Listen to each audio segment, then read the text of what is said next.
Bittensor at a really high level, really the power and the value from it is twofold. And I might be reducing this too much, but one is you get access to a whole load of compute really cheap because it's subsidized by the price of TAO. Two, you get access to a whole bunch of very smart individuals who are trying to improve and innovate to solve whatever problem you kind of put in front of them. So like in its rawest form, that's the two value propositions of Bittensor.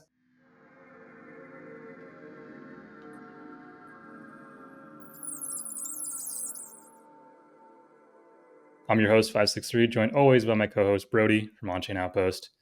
Today, we have some special guests. We have Jack and Gyles from Tensora. How's it going, guys? Good, thank you, man. Thank you for having us. Yeah. Welcome on.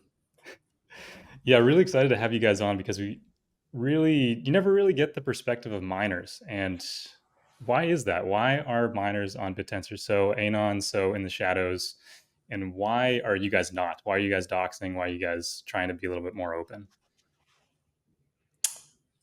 I think we saw it when we first looked at Bittensor, and when we were reviewing the ecosystem, we were really curious to bring a different slant to it. I've been in professional services, the best part of 12 years in client leadership roles, and I've always had to be out there within my day-to-day. And we saw it as a window to attract, interest at all levels of the ecosystem towards Tensora and getting out there and having an opinion and sharing what you're doing and building a team and a culture. We saw it as a way to not only for the ecosystem, but to also attract talent into Tensora, which will influence and better Bittensor. I don't know, Jack, if there's anything else you'd share there. I don't know. There's probably a slight also bit of I wouldn't say in a bad way, but an ego bit attached to it from my side and from the miner side of just kind of, we want to be really open and say, hey, look, this is where we're out competing. Kind of come in, if you can beat us in a fair kind of competition, we're all for it. And I think, kind of being a little bit more out in the open and openly trying to kind of drive innovation in the space, drive really fair competition is just something that we got quite excited about at the beginning, and I think we've kind of stuck with.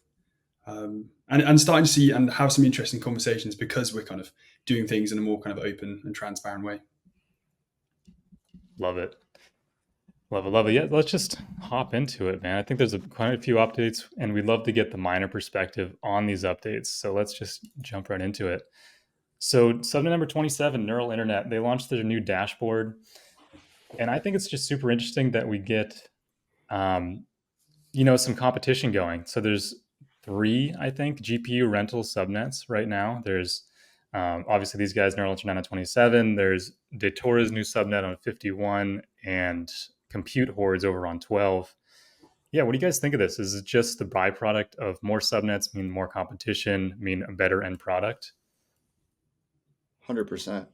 I mean, Joseph Jacks was on Twitter convincing Greg Osuri that Akash was a subnet of Bittensor. Greg is ultimately not going to take any action on that. But just really interesting to see kind of all of these use cases pop up, all of the competition pop up.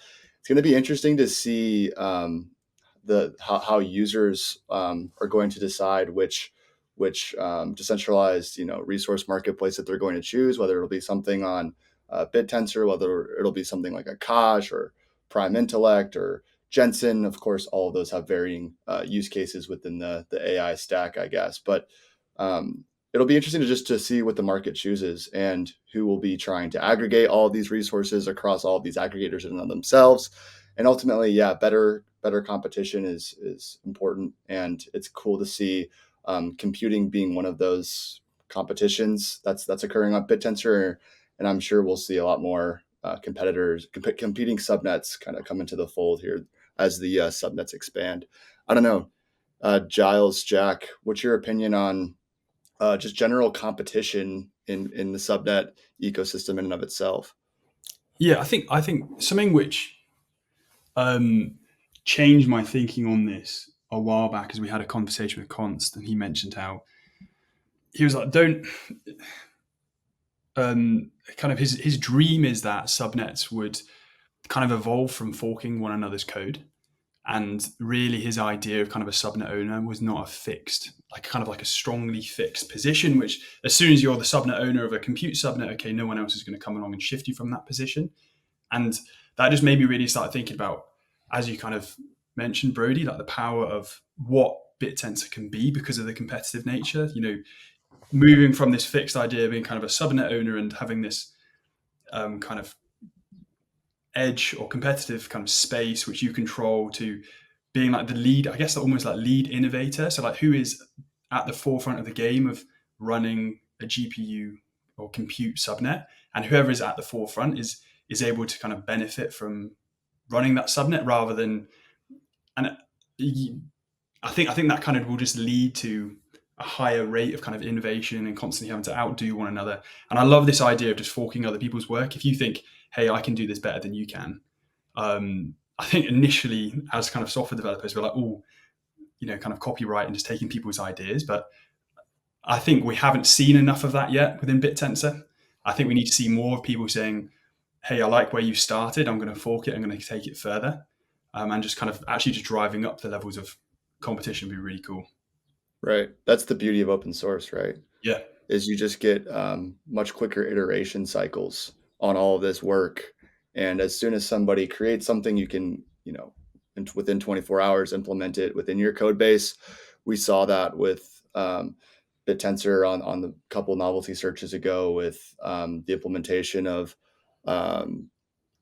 distro, newest research's distributed training methodology. So yeah, that's the beauty of open source, and that's why we're so bullish on open source. So, Yeah. Gyles, do you have any opinions on competitive subnets? Yeah, I think, for me, the front end of these applications and how the product, if it works, first and foremost, but how it looks and how it feels is going to be really important. And that's probably where you'll see the competition maybe step to in the next 6 to 12 months. And it's fair to say, from a UI UX experience, Core Cell is by far, I personally believe, like the best from that product sort of, full, like a fully fledged product view. But it feels like from what we've seen from the UI UX on, 27 there, that there's been a real step up. And I think we'll consistently start to see that now when people have sort of moved past sort of like the development of a subnet. It's like, how do I make this look really nice and attractive? Right. And it's got good user flows and user journeys. And you'll probably have more of those, a broadening in the tech roles within subnet teams will start to form. So yeah, really exciting. Yeah, I think ease of deployment, specifically for computing subnets, is going to be kind of the game changer, and what's going to convince a lot of people to start using them.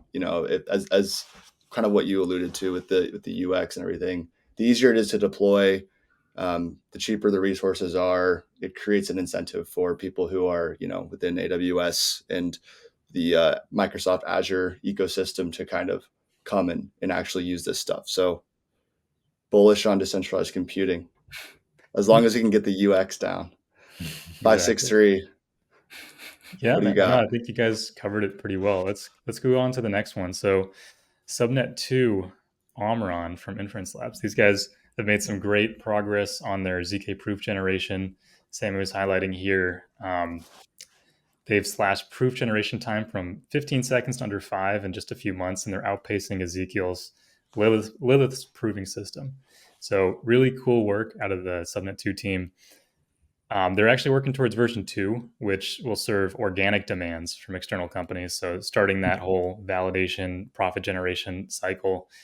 But what do you guys think of these use cases, like directly outside of the purview of AI? So like obviously ZK has some, like it can help with ML, like ZK-ML, but it's not necessarily AI training, that sort of thing. Do you think that is difficult for these types of subnets to get weight, or do you think that all changes with TAO? Just curious what you guys think about that.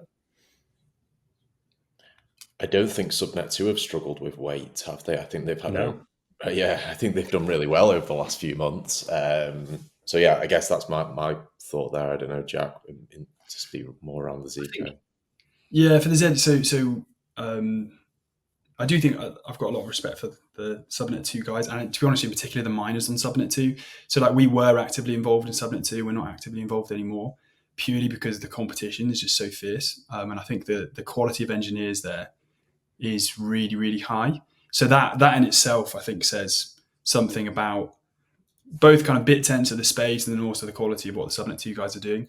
I think something which is difficult about subnets like Subnet 2, where every single miner benefits from kind of innovating and driving forwards the quality of kind of the software, but they benefit from also keeping that kind of hidden and secret and kind of proprietary. And that's the only weakness I see there with and kind of maybe slight misalignment with the kind of the overall purpose or kind of vision of Bittensor, where we're driving innovation forward in a kind of an open way where everyone can benefit, and there's kind of compounding I guess strives forward and how things are being done. I think and I don't really know what's involved in their kind of shift to V2. Maybe this is something which they are thinking about over time. I think you'll be able to unlock a lot more value if and when subnets start thinking about, okay, well, how can we change the incentive mechanism so that all the innovation compounds rather than just really incentivizing smart people to make huge strides forwards. And I think you've seen that in Subnet 2. You can see that from the proof times, but then kind of keep that to themselves. Interesting. That's something which I'd love to start seeing more of. Yeah, I mean, it's kind of similar to how, I guess, Subnet 9 with the pre-training, you have to put their models up live, but then you have to outperform that open model. So there is some gamification there where you can just take the top performing model and tweak it a little bit. Maybe that's something that the Subnet 2 team is thinking about too. I've got a question for you guys. For Tensora specifically, how interested are you in mining non-AI related subnets? Is that something that's interesting to you? Is there a lot of, I guess, switching costs with your team to go mine something like Subnet 2? Are there any other non-AI related subnets that you're just interested in and use cases that you believe that can, you can provide value to from the mining perspective? Happy for you to lead on that one, Jack, and I can share some comments after. Yeah, great. I think something which we think about when we start looking at which kind of subnets we're going to go after and which subnets we're going to mine on is we do want to see kind of a long-term vision, and we want to be able to understand the long-term value proposition of that subnet. Now, I think Bittensor at a really high level, really the power and the value from it is twofold, and I might be reducing this too much, but one is you get access to a whole load of compute really cheap because it's subsidized by the price of TAO. Two, you get access to a whole bunch of very smart individuals who are trying to improve and innovate to solve whatever problem you kind of put in front of them. So like in its rawest form, that's the two value propositions of Bittensor. So I think actually that can be applied to quite a lot of problems outside of just kind of purely AI focused, kind of the AI domain. But there's a lot of adjacent problems which I think are really interesting. Like, for example, what has often the greatest impact on the quality of a model actually is the quality of the data set which you use to train that model on. So the subnets which are focused on building high quality data sets for kind of open source consumption, the work they're doing is incredibly valuable. So, kind of, I suppose the value proposition there within the AI space in a bit more of a looser content, I think it still makes sense for us. So, we'd still be interested. But yeah, I suppose then there's the other side of it where I think as a mining team, you've always got to play to your own strengths. And I think our kind of strengths are probably just more leaning towards the kind of classic data science problems. Right. So, nice. Yeah, I was just going to speak to our team's own internal, I guess, strengths and the hiring pattern that we've gone on for the last 3 months. We've onboarded 4 senior machine learning engineers, over that time period. And so we usually stick to that remit and just play to our strengths, because we have followed outside of it a few times, and then you have to retreat and then go back to know what you're doing best. But I think it is good, to step into those arenas sometimes to get a view of the competition as well, because it can also plan our future hiring pattern and where our, I guess, holes within the team's experience that we need to fill. Yeah. Love it. So you're not submitting your parlays to BetTensor then? No, I banned my betting account. So. Maybe it's for the best.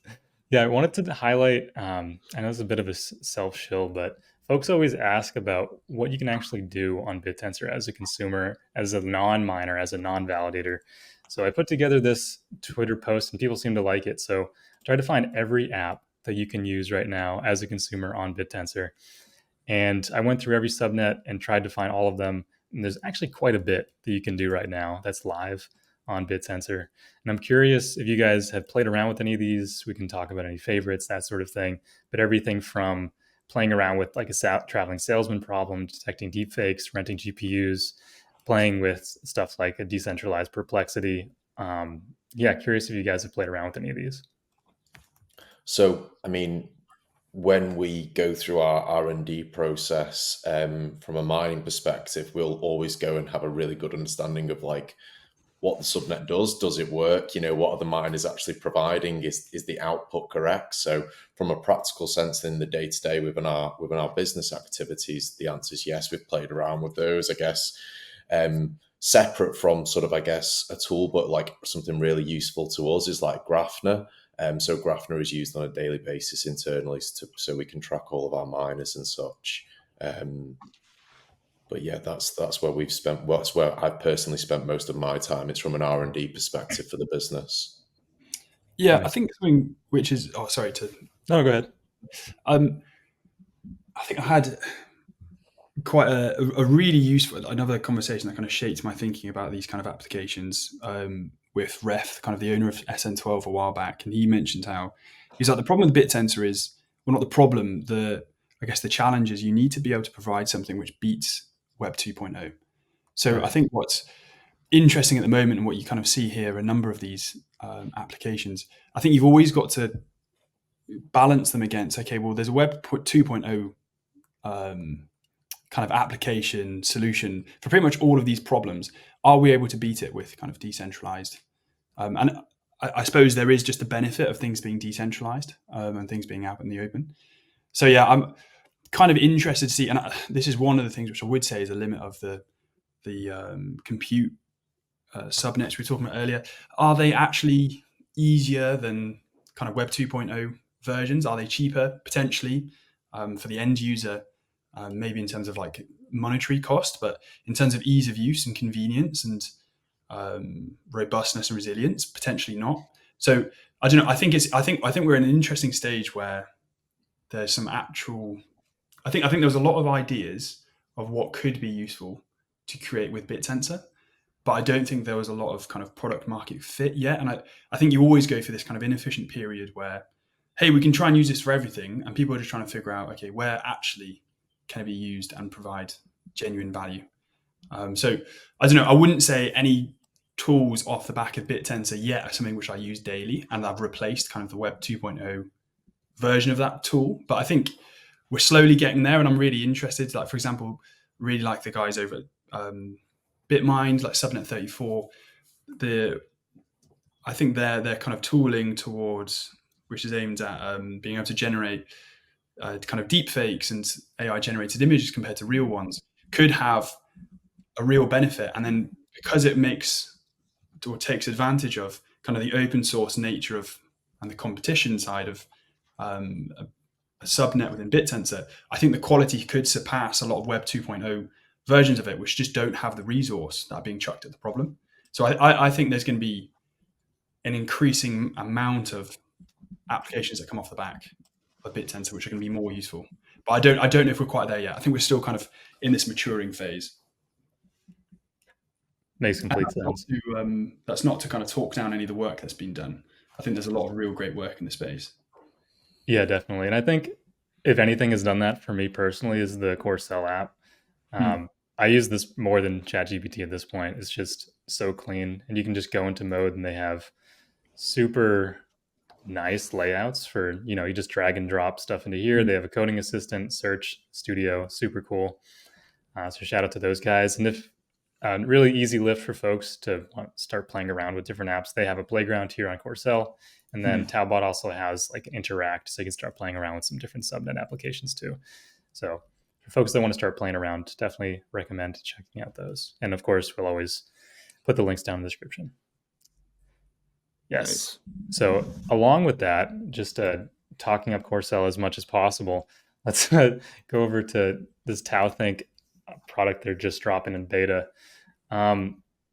Pretty cool, I think, from a perspective of there's some data here that's also over on TAO Market Cap. But what I like about this is you can see how the validators are changing their weights. So you can see recent weight changes. So they bumped up Targon and Foundry, S&P 500, and like dropping a couple other ones. What do you guys think of this? Do you think this is a useful tool for end retail for you guys as miners? I'd say more transparency from like activities that Validators is doing is going to be great for the ecosystem.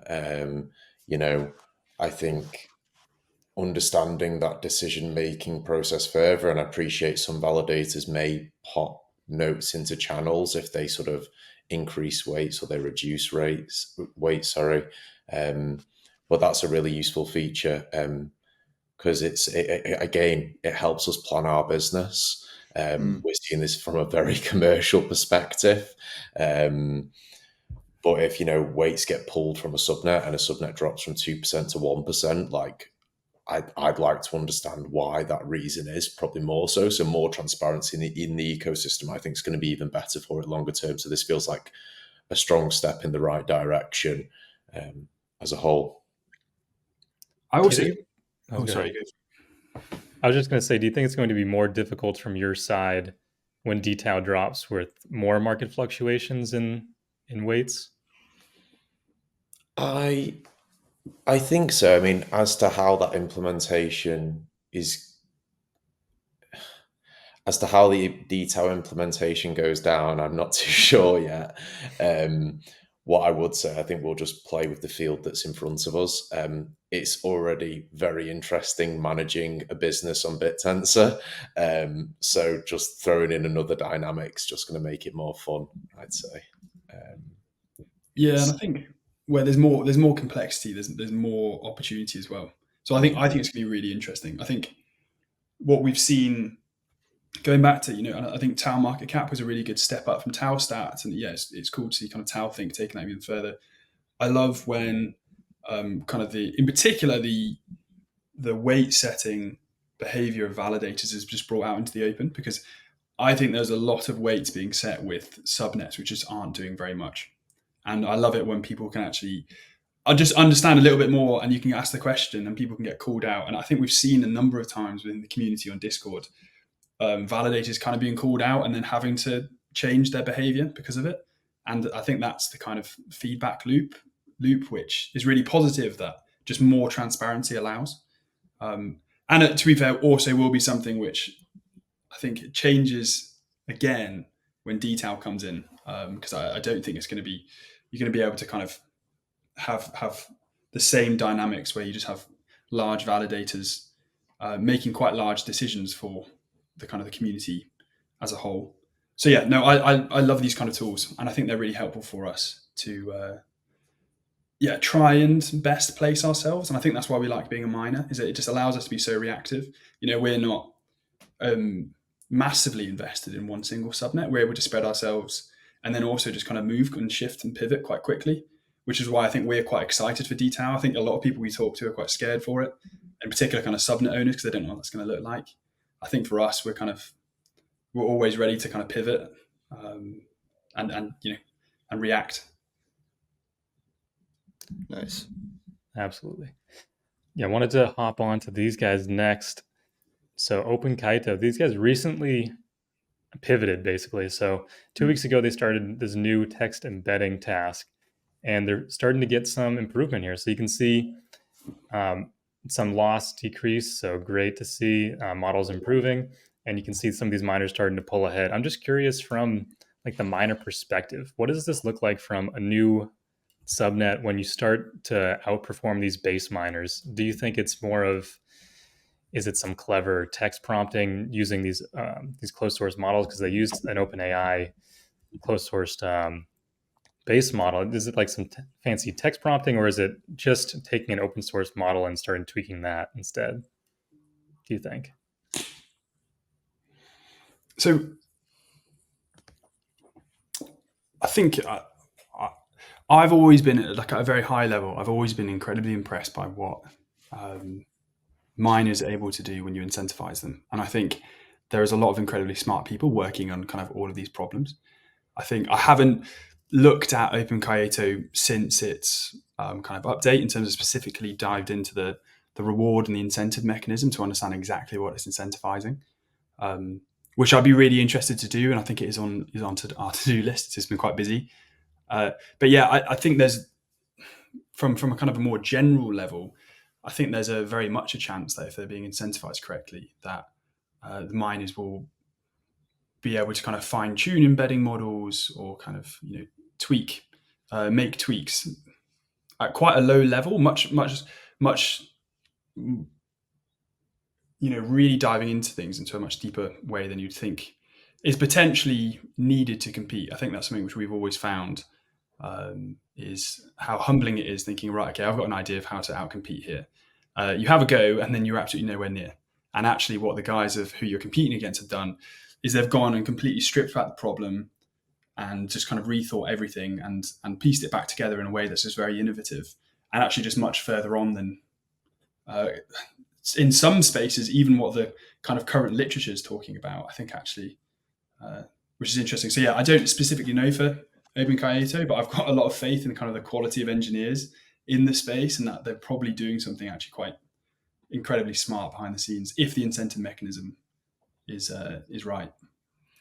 I think I'd also add around that, that time period from base miner being able to run to base miner not being competitive. The moment a new subnet drops, I think you usually see a load of interaction on the subnet and a load of people try to start running the base miner.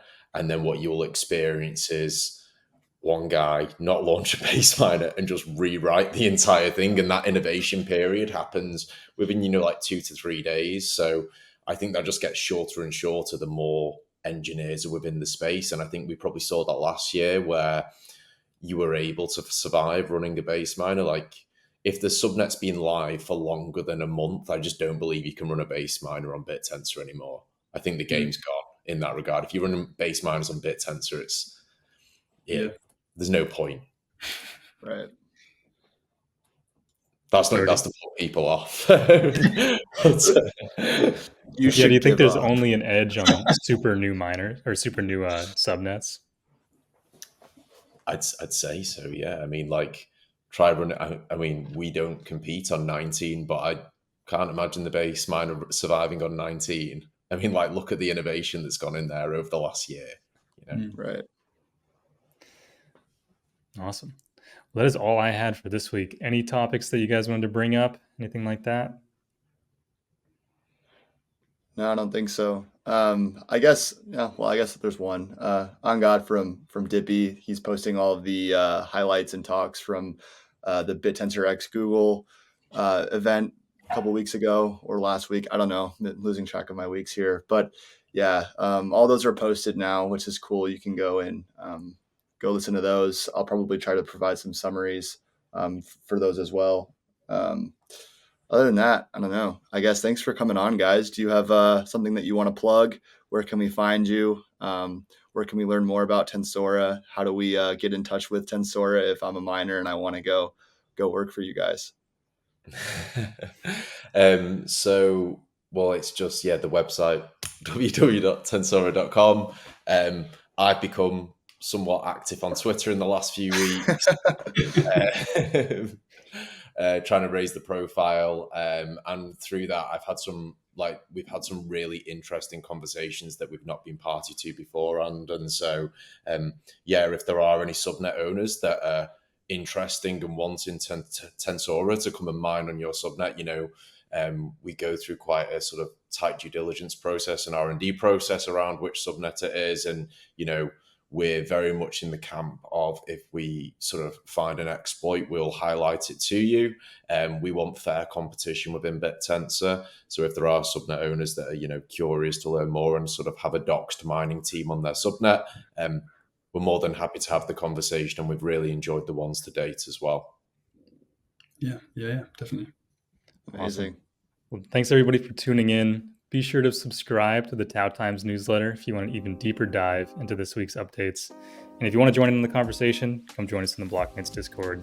See y'all next week. Nothing here is financial advice. It's for entertainment and educational purposes only. Always do your own research or speak to a financial advisor before making any investment decisions.